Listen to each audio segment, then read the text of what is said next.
Hello, Timothys. I thought I would pop on and make a very, very brief video because I've had thoughts banging around my head ever since a video came out.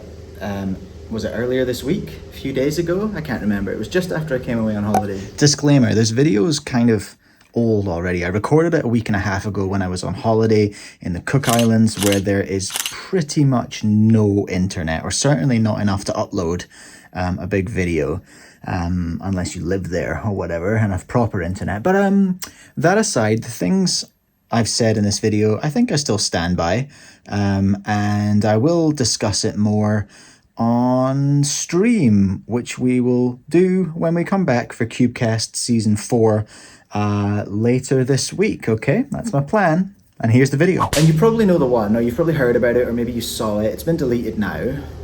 And it was all about attacking Cubehead for charging money for speedcube learning resources.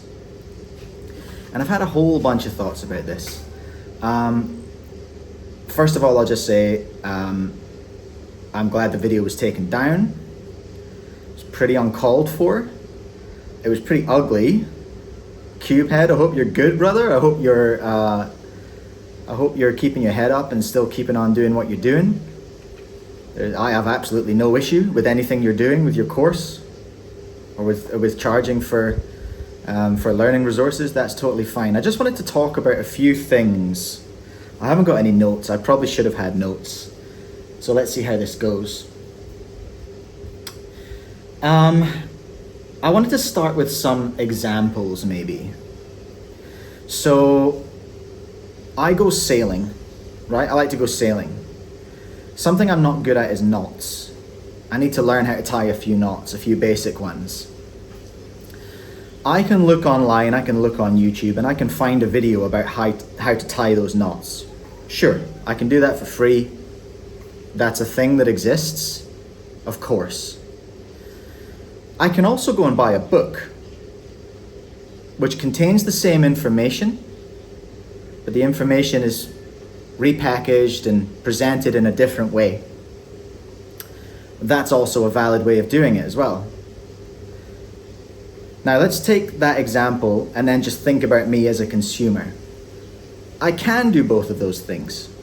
I probably will do both of those things. But what I won't do is look at the book and go, how dare you? How dare you take this knowledge and charge for it? Like, think about a maths book. Think about a language phrase book. Think about Duolingo. Think about anything that takes information that is freely available, repackages it and presents it in a different way. Now think about consumers like me, and think about our heads and how they work in a different way. I'll be really upfront right now. One of my goals this year is I'm going to buy Cubehead's, I forget the exact part I'm going to buy just now. It's part of the CFOP pack, or maybe it's the CFOP pack. I want to learn F2L. I want to actually alg down and learn F2L properly, all right? Will it make me better? Probably not. That's besides the point. But people, I suppose, of my age and my generation, and people with brains like mine, sort of anxiety, ADHD combo,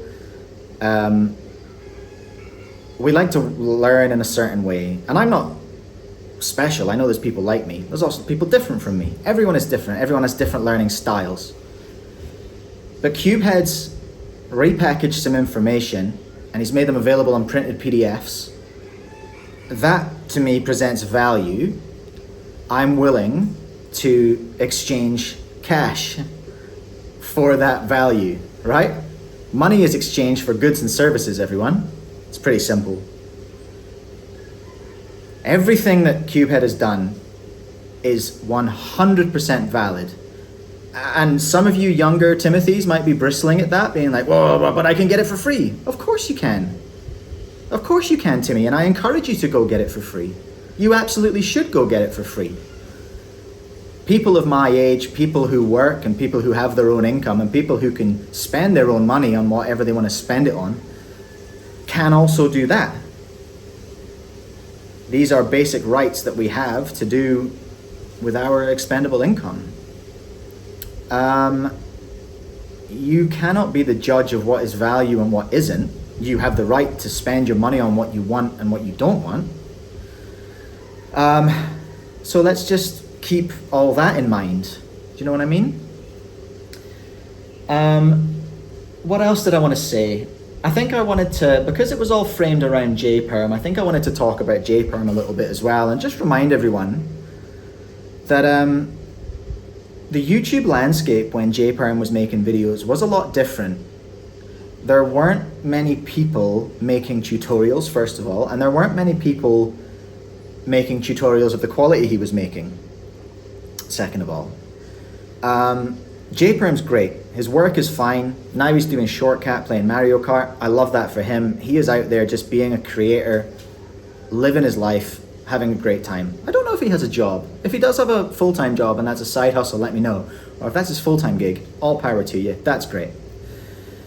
There are things that we have to do now as creators in a more crowded creator landscape that JPerm didn't necessarily have to do.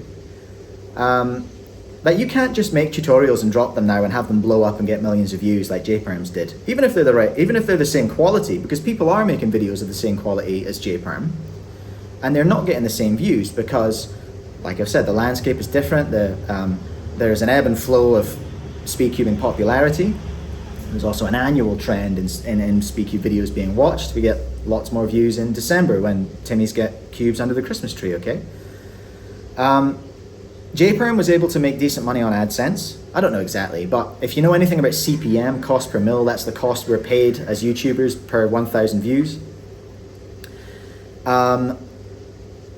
He would have made fairly decent money on his videos back in the day that would have been worth him putting a lot of time into them, all that kind of stuff.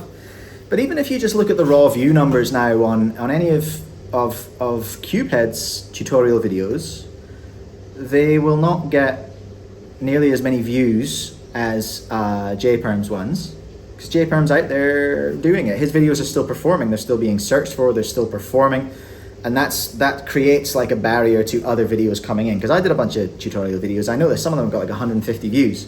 They're good, they have the same information, it's all good, it's all great. A young man, Ben Kimber, made them for me, and I paid him cash to make those videos because I was like, I don't have the time to do them or the knowledge. I would love you to do these for me. Here's a few $100. Let's go. I'll make that back on AdSense. I didn't make any of it back on AdSense. I lost all that money. But that's fine. That's besides the point. What I'm saying is you can't make money in the same way that JPerm could back in the day. So he didn't need to charge. He didn't need to have a channel membership. Felix had a website that was mentioned in the video, the cursed video. What wasn't mentioned is that Felix had a $10 a month subscription to get like the in-depth information that I paid for a while. Felix presented his stuff on PDFs that I could print out and work through. Great. I know a bunch of my viewers who love a printed PDF that they can work through. I've got to have things written down. Even if I'm watching a tutorial, I've got to write it down. You ever see me at a competition and try to show me an alg? And have you seen the blank look in my eyes when I'm just like, well, that's nice, but that information literally didn't go into my head. I can't accept information like that.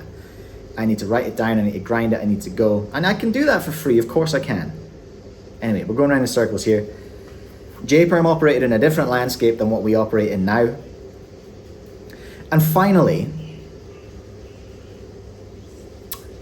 I might upset some people here, but finally, I wanted to talk a little bit about the audiences watching our content, and specifically watching Cubehead's content. I think his audience is generally speaking a lot younger than mine.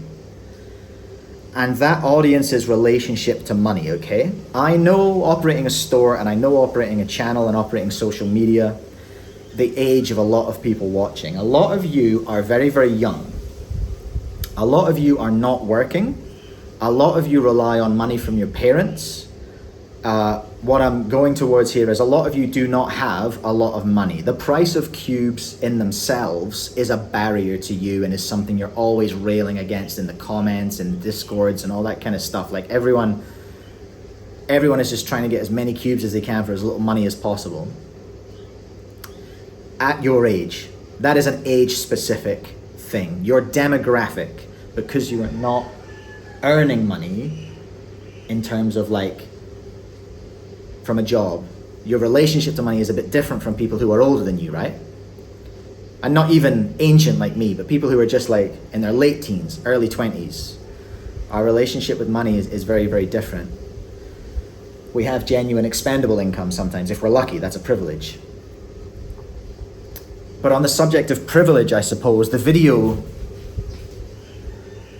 that came out was very entitled in tone, and it was very privileged in tone.